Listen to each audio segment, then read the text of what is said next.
The long-awaited Android-powered G2, the successor to the now ancient G1, has finally been announced, first of all for T-Mobile in the USA. Equipped with a Z-Fold slide-out QWERTY keyboard reminiscent of the Nokia N97, but without the tilt. The G2 has a 3.7-inch screen, Android 2.2 for I/O, of course, 3.5mm output, plus all the usual top-end 2010 specs, including HD video recording, 800MHz processor, 4GB of internal flash memory, and an 8GB memory card pre-installed. Continuing the 2 theme, the Milestone 2, hinted at in a previous show, is now a reality with the same specs and form factor, but with 720p video recording now enabled. Though if it's anything like the HTC Desire's retrofitted 720p recording, see later in this show, I wouldn't expect too much. Also from Motorola, but brand new, is the ruggedized Defy, yet another 3.7-inch Gorilla Glass screened Android handset, but dust, scratch, impact and water resistant. Apparently it can resist being submersed in a metre of water for up to half an hour. Impressive. I find myself at the verge of a new era for the phone show. As you'll have seen if you've been watching this via the YouTube channel, I've taken the plunge and have started filming everything in full 720p. That's 1280 by 720 pixels per frame. Aside from the problem that you've now got to stare at the imperfections in my face and bodily hair, there's the issue of what I film the phone show on. For the last 4 years, I've been championing the video potential of smartphones by shooting the entire show on phones. So I definitely wanted to keep up that tradition, if only because I'm, well, bloody minded. But which phone to choose? I've tried a number of phones that shoot in 720p over the last 6 months, and I've had samples sent to me from the couple of phones I've yet to try, in an effort to try and judge them all on 5 things: video quality, smoothness, focusing concerns, audio capture quality, and file compatibility with desktop video editing software. Having reviewed all the clips and assessed all the video characteristics, I then graded and sorted the 720p capable phones. Rejected at the first pass are the Samsung i910 HD that I'm rather ironically shooting this clip on, albeit with a little digital audio post-production magic. The raw audio is just not good enough. I'll leave the post-production off for the E5 review later on in this show, and you can see what I mean. Also rejected with the Motorola XT720, the footage is appallingly focused, well, not at all really. The quality at every turn is bad, and the files it produces need transcoding before they can be used elsewhere. Also rejected the HTC Desire, which acquired 720p video capture as part of its Android 2.2 upgrade. The videos are just appalling though, have a look, with hopeless clarity and lack of any kind of focus. But on to my top 5. Remember, this is just of smartphones available to us in the UK.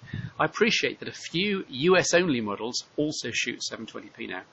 All 5 of these in my top 5 would be good enough, I suspect, for filming the entire phone show, but I want to rank them anyway, as there are differences that are worth noting.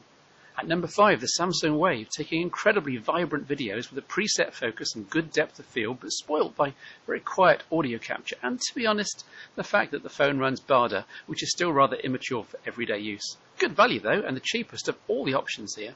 At number 4, Samsung again with the Galaxy S, producing great picture quality and depth of field again, but again the audio quality lets it down slightly in this exalted company.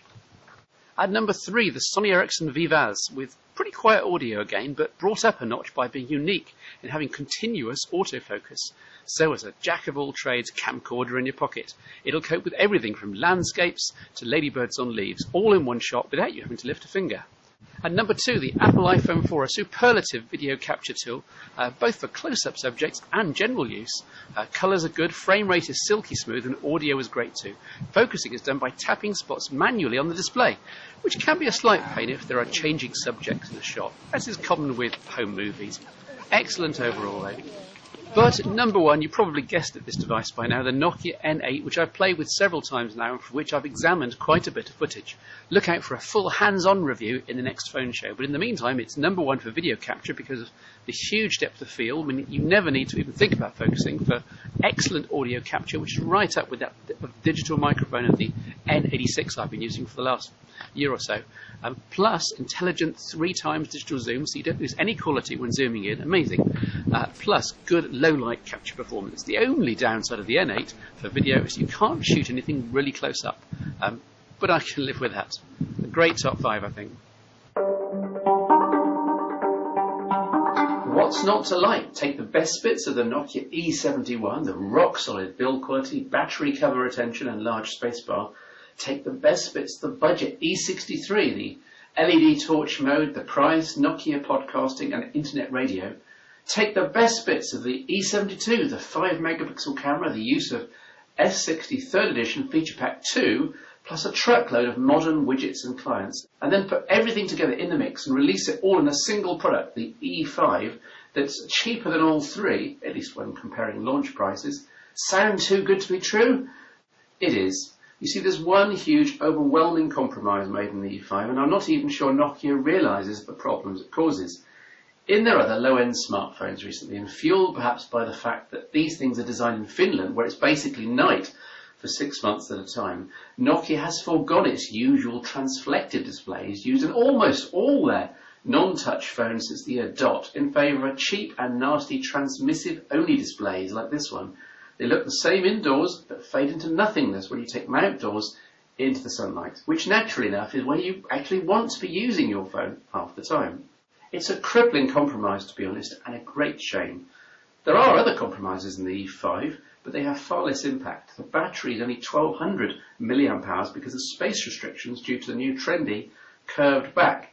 But it's no matter, you'll still get 3 days of normal use out of this thing per charge. The cameras eat off that extended depth of field rather than auto-focusing, but I think this actually suits the target market better.